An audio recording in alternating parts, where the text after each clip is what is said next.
standing on the outside and just screaming about this and that and this should change. And it's like, alright, but did you vote?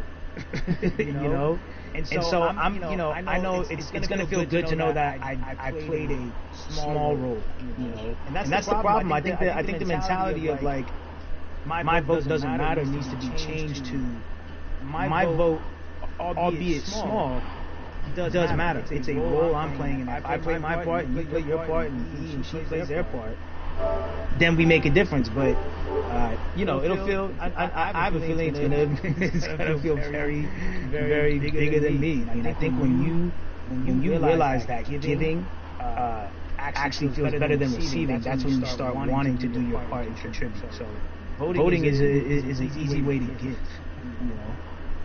Yeah. To whom much is given, much is required, and you have been given a huge platform, and we are so grateful for you, Russ. Philanthropist, artist, community activist, first-time voter. We appreciate you. Yes. Thank you. I appreciate y'all.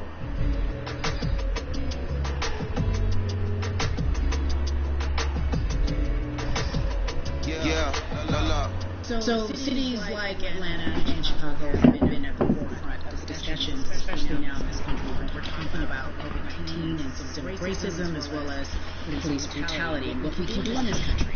Again, we're continuing our conversation, letting you know that your voice is your vote and your vote is your voice. We can change where we are in this country. Currently, I'd like to welcome in Chicago Cubs right fielder Jason Hager. I appreciate you. I brought in Atlanta and Chicago because I know you grew up in the metropolitan area of Atlanta, more specifically McDonough, let's be technical.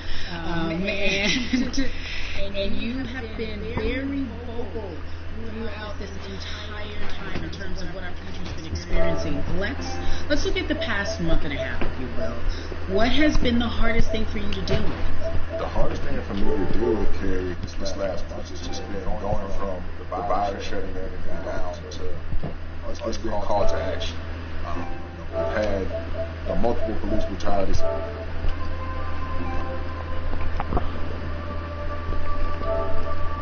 The positives.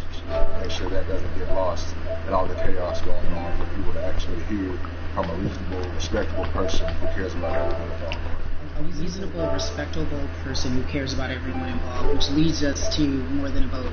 It is a beautiful collective of black athletes and artists. You are a part of that. Talk to me about why that's important for you right now and to be a part of that collective.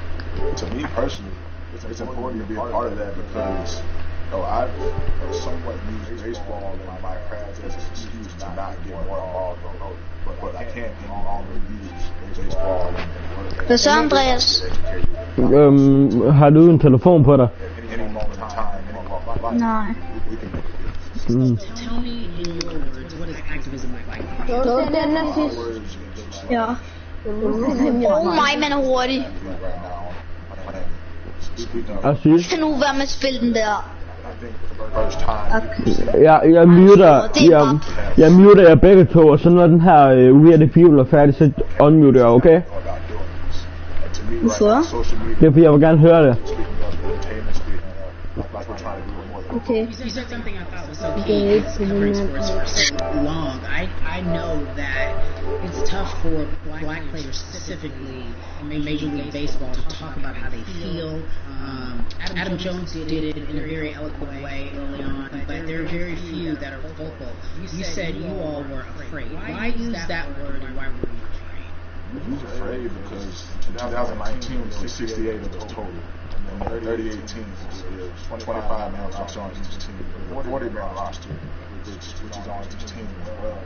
But there aren't many of us, so we're outnumbered in that sense, but not always in a negative way when it comes to our teammates and our clubhouses. But to get to this point, you have to move a certain way. You got to be careful what you say. You can't ruffle feathers. You can't come off in any way.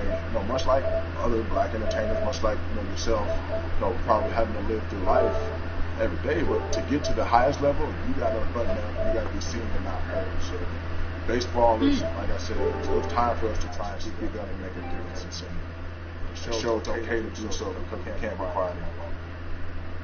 That is a button up, be quiet, be seen but not heard. That is an expression that a lot of black folks can relate to in whatever aspect of professionalism that they experience, especially if they don't work for themselves. They just feel that. That is also socialization that we have as Black folks, especially like you said, if you want to get to a higher level.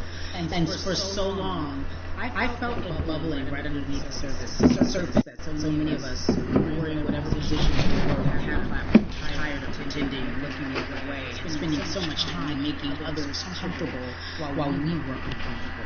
Do you feel that this is the type of movement that is sustainable, or is it just for a time?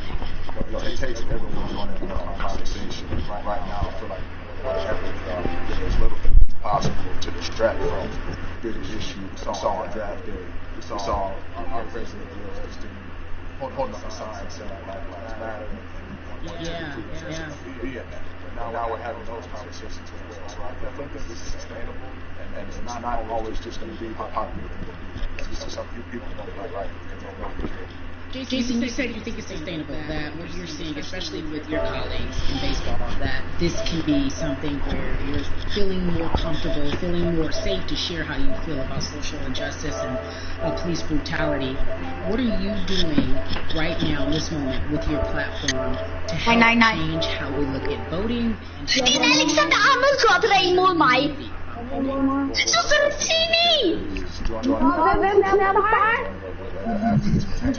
Nu stoppar du med den der dans. Ja, nu går du sådan nok. Har du fået min røv? Det er heldig, mand. Og så var ikke den her uge.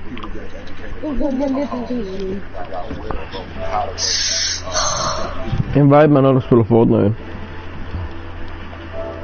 There's a people as a baseball player, as a Black baseball player. I feel like now, like we talked about, it's finally the time to show people that you can use your voice in this profession. You don't have to be afraid.